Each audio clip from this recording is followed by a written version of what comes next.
උඹ ඔකෙන් වැටිලා එනගෙන කඩා ගනින් කොද? ඔච්චරයි අඩුවට තිබ්බේ. වරෙන් යන්න ගේ ඇතුළට. අනේ අම්මේ හැමදාම මෙහෙම වහින්නේ නෑනේ. ඇත්තමයි. කියන කිසි දෙයක් අහන්නේ නෑනේ. මේ හුත්තිගේ කෙල්ල. නොදකින් විතරක්. බලපන් මේකිගේ තියෙන නැහැදිච්චකම. හෙන ගහන්න ඕනේ මේකිගේ කටට. බුදු අම්මා! අනේ අම්මේ. උඹට හොඳ මේකෙන් හෙනයක් වැදුනා. දැන් හොඳද පුකේ අමාරුව? One eternity later. මේ කොහෙවත් යන හෙනයක් හින්දා මට මාසයක්ම එක තැන ඉන්න උනා. අද නම් එළියට ගිහිල්ලා පොඩි ෆන් එකක් ගන්න ඕනේ. 3 hours later. Open Gangnam Style. අපි පොඩ්ඩක් එළියට ගිහින් කතා කරමුද? අයියෝ ඔකට අනේ දෙන්න ලැජ්ජාවෙන් ඇඹරි හිටියේ. සල්ලි එපා. මනුස්සකමනේ වටින්නේ. මමත් දැන් මාසයක්ම ගොඩක් අමාරුවෙන් හිටියේ. දෙන්නම එකපාර එන්න හොඳ සැපක් ගමු. කෝකෝ ඉක්මනට එන්න. Oh my god.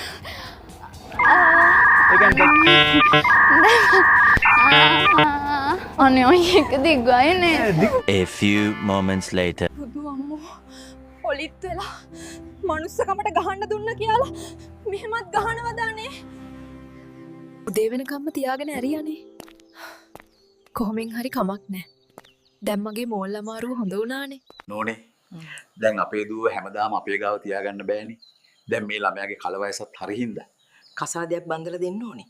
එතකොට මේ කෙල්ලගේ නෑදිච්චකම හරි අඩු වෙයිනේ. මම පත්තරේ හොඳ මංගල යෝජනා දෙක තුනකුත් බැලුවා. අපි ඉක්මනට මේ වැඩේ කරමු. අනේ අම්මේ මම තාම චූටිනේ. මට මොන කසාද? රෑ තිස්සේ ක්ලබ් ගානේ ගිහින් නට ඉන්නද හදන්නේ උඹ? මගේ යකා අවුස්ස ගන්න නැතුව. උඹ හෙටම ලෑස්ති වෙන්න මේ වැඩේට. අනේ ඔව් මහත්තයෝ. හරි ලැංජ බයට හැදිච්ච කෙල්ල. මහත්තයාලා හෙට එන්නකෝ. අපි ඉතින් මේ දෙන්නටම කතා කරගන්න ඉඩ දෙමු. The next day later. අම්මෝ මෙයාගේ ලස්සන. මීට කලින් ඔයාලට කොල්ලෙක්ගේ මිදලා තියනවද? අනේ නෑ අයියේ. අනේ ඉතින් මගේ වාසනාව තමා මේ වගේ හොඳ කෙල්ලෝ හම්බෙනවා අඩුයි හැමෝටම.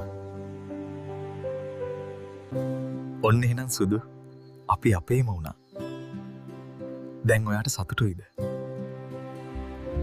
නෝනේ බලන්න අපේ දූ පොඩිගේ ලස්සන බදින කොල්ලගේ වාසනාව තමයි. හොඳ නලල මලේ කෙල්ල ඇති.